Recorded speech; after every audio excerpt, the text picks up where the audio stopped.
Pag-usapan pa natin ang kakaibang coffee shop na ito sa Quezon City kasama si Mobile Journal Marymon Reyes.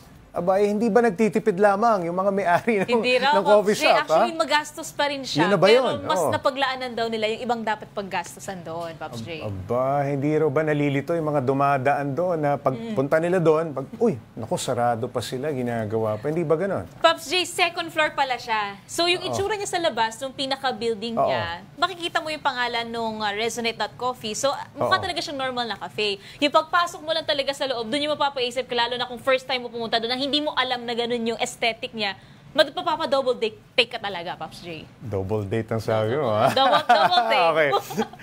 Baka nga. Okay, kamusta ba yung coffee shop nung pinuntahan mo? Amoy sawdust pa ba? O baka maalikabok? Yun din, dahil Pops sa semento? Yung in-expect ko. Kasi sementado lang siya. Even yung tiles, walang tiles, semento lang. Pero siniguro naman nila na, for example, yung mga kahoy, may coating naman silang nagawa para even if mabasa, okay lang siya, mga barnes, mga ganun. So, mukha lang siyang ganyan. Talagang pero sinadya yan. normal, Yan ang look talaga. Pops J.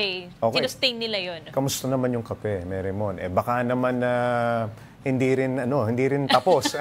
Unfinished din. Unfinished Pops din. J, sa kanila, Kulang-kulang. kung kunwari ang paborito mo raw or ang uso, sikat ay matcha, hindi nila ino-offer yung matcha. Gusto raw nila, subukan ng mga customers nila yung hindi usually ino-order na flavors. Yun yung minamarket mga naman unpopular nila. Yes, choices, para raw mas makita nila na, you know, aside from the status quo na sinasabi nila, meron ka pa pwedeng itry na baka magustuhan mo rin tulad nung pinaka-aesthetic ng cafe nila. So masarap yung iced chai latte na tinry ko, Pops J. Nung pumunta ka doon, Marymon, may dayo pa galing Davao. Yes. Gaano ba karami ang dumadayo dito sa Resonate Coffee? Pinipilahan ba? Yes. Nung pagdating ko, Pops J, early afternoon yun. So may klase pa, pero ang dami ng tao. So lagpas 100 na baso raw, kung yun yung basehan nila sa isang araw. Lalo na kapag ka-peak hours kasi yung mga estudyante, doon tatambay, yung iba po, dinadayo raw sila para mag-picture.